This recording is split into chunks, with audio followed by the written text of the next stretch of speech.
Bonjour Jean-Christophe. Bonjour Laurent, bonjour à tous. Une édition largement consacrée évidemment à la mort de Valéry Giscard d'Estaing. L'ancien président de la République s'est éteint à l'âge de 94 ans des suites du Covid-19. C'est à 48 ans qu'il entre à l'Élysée en 1974. Il devient alors le 3e président de la 5e République pour un septennat. Retour sur une vie et une carrière politique avec Guillemette Allard. Giscard à la barre, c'était le slogan qui l'avait conduit à la victoire ce 19 mai 1974. Un homme rayonnant, 48 ans, apparaît au balcon de son quartier général, élu président de la République. 7 ans plus tard, Valéry Giscard d'Estaing quitte l'Élysée comme dans une pièce de théâtre. Au revoir. Une mise en scène qu'il avait voulu, elle sera associée à son image pour toujours. Valéry Giscard d'Estaing est né en Allemagne, à Coblence en 1926.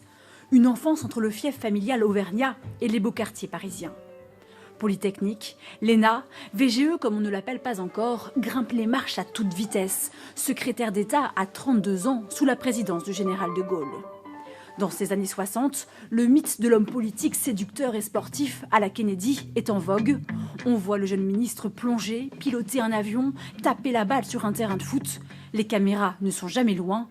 En 1974, lorsqu'il se présente à l'Élysée, elles seront omniprésentes. Sa famille est mise à contribution, sa campagne se veut moderne. Je crois qu'il y a dans la vie française, dans la vie politique française, quelque chose d'inutilement guindé. Et puis il y a les formules qui font mouche, celles qu'il adresse aux électeurs. Je voudrais regarder la France au fond des yeux. Et celles qu'il réserve à son adversaire François Mitterrand, une réplique préparée et redoutable. Vous n'avez pas, monsieur Mitterrand, le monopole du cœur. Vous ne l'avez pas. J'ai un cœur comme le vôtre, qui bat sa cadence et qui est le mien. 3e président de la 5e République, il a promis des réformes de société, il tient parole. La majorité à 18 ans, le divorce par consentement mutuel et surtout la légalisation de l'avortement porté par Simone Veil. Ses premières années Giscard changent la France. Mais le libéral Giscard fait aussi preuve de raideur en politique. Surtout avec son Premier ministre Jacques Chirac, qui démissionne avec fracas en 1976.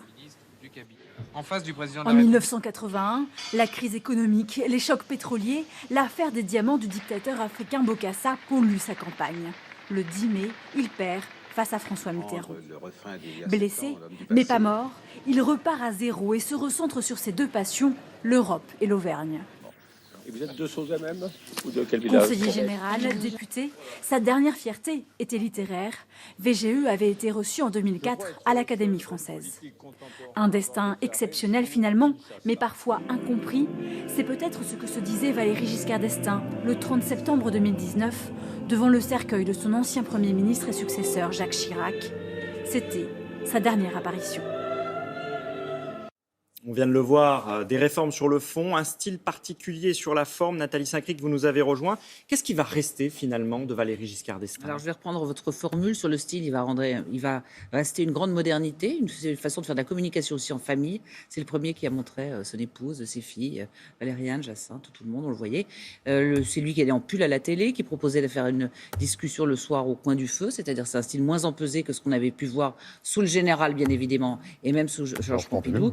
Donc de la modernité dans la communication, mais il n'y a pas que la communication dans la vie, la modernité aussi de façon sociétale, c'est-à-dire qu'il a compris que les valeurs de la société étaient importantes. Il avait vécu mai 68, il était non pas terrorisé, mais il avait peur que ça se reproduise et que la société craque, d'où l'avortement. Il allait contre son corps, il allait contre sa majorité, il allait contre son électorat. C'était assez courageux. Alors, le divorce, on l'a dit, consentement mutuel. La majorité à 18 ans, il allait aussi contre son électorat puisque les jeunes votaient plutôt à gauche. Donc, si vous voulez, il y a eu toute cette voie de réforme sociétale. Et puis, dernier point, c'était un Européen convaincu. C'était pas forcément évident quand on gouvernait avec le RPR de l'époque, qui n'étaient pas, eux, absolument convaincus que l'Europe était essentielle. Et c'est lui qui a ouvert la voie à un certain nombre de réformes institutionnelles à l'Europe. Et puis aussi, c'est lui qui a lancé l'euro d'une certaine façon, en commençant avec le système monétaire européen. Merci Nathalie. On reviendra à l'aspect européen qui a marqué évidemment la carrière de Valéry Giscard d'Estaing dans un instant. Mais d'abord, son lointain successeur Emmanuel Macron salue la mémoire de Valéry Giscard d'Estaing, dont le septennat transforma la France, selon les termes du chef de l'État. Guillaume Darey, on vous retrouve en direct de l'Élysée. Emmanuel Macron, qui d'ailleurs bouleverse son agenda aujourd'hui. Oui, absolument, puisque Emmanuel Macron a décidé de reporter de 24 heures l'interview qu'il devait donner aujourd'hui aux médias bruts. Ça ne sera donc pas aujourd'hui, ce sera demain. Emmanuel Macron qui a effectivement rendu hommage à Valéry Giscard d'Estaing par un communiqué au cœur de la nuit. Les orientations qu'il avait guidées pendant son quinquennat guident encore non pas. Sa mort est un deuil pour la nation française, ajoute Emmanuel Macron, qui estime qu'il a su moderniser également la fonction de chef de l'État en regardant, je cite, la France au fond des yeux, reprenant ainsi une formule restée célèbre de Valéry Giscard d'Estaing lors de sa déclaration de candidature en avril 1974. Emmanuel Macron, qui avait rencontré Valéry Giscard d'Estaing en juillet 2017, quelques semaines après son élection comme président de la République. Régulièrement, Brigitte Macron prenait de ses nouvelles via Anne-Emmanuelle Giscard d'Estaing. Reste désormais à voir l'hommage qui sera rendu à l'ancien président. Je vous rappelle qu'après la mort de François Mitterrand et de Jacques Chirac, une journée de deuil national avait été décrétée. Merci Guillaume Darret en direct de l'Élysée. Et les Français se sont réveillés ce matin en apprenant la mort de celui qui les a dirigés pendant 7 ans. Écoutez ces réactions recueillies dans les rues de Paris par Nathan Rama-Hérisson et Chloé Cormery. Je pense que son héritier est aujourd'hui à l'Élysée.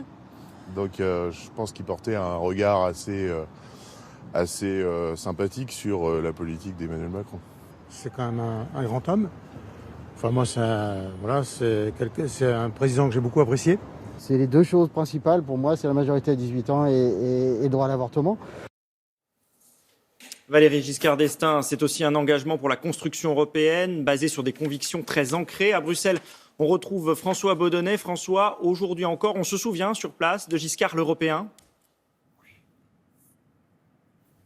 Oui, bonjour Jean-Christophe. En effet, parce que Valéry Giscard d'Estaing était en effet un Européen convaincu, mais c'était également un architecte, parfois malheureux d'ailleurs, de la construction européenne. Pendant son septennat, Valéry Giscard d'Estaing crée tout d'abord les Conseils européens. Vous savez, ce sont les sommets européens, ces réunions de chefs d'État qui n'existaient pas jusqu'alors de manière régulière. C'est également sous son impulsion, en 1979, que pour la première fois, les députés européens sont élus au suffrage universel. Et puis, avec son ami, le chancelier allemand Helmut Schmidt, il crée le SME, le système monétaire européen, qui est tout simplement le précurseur de l'euro. Alors Valéry Giscard d'Estaing a eu également de très grosses déceptions européennes. En 2005, le projet de constitution européenne qu'il portait à bout de bras depuis plusieurs années est sèchement rejeté par 2 référendums aux Pays-Bas et bien sûr en France.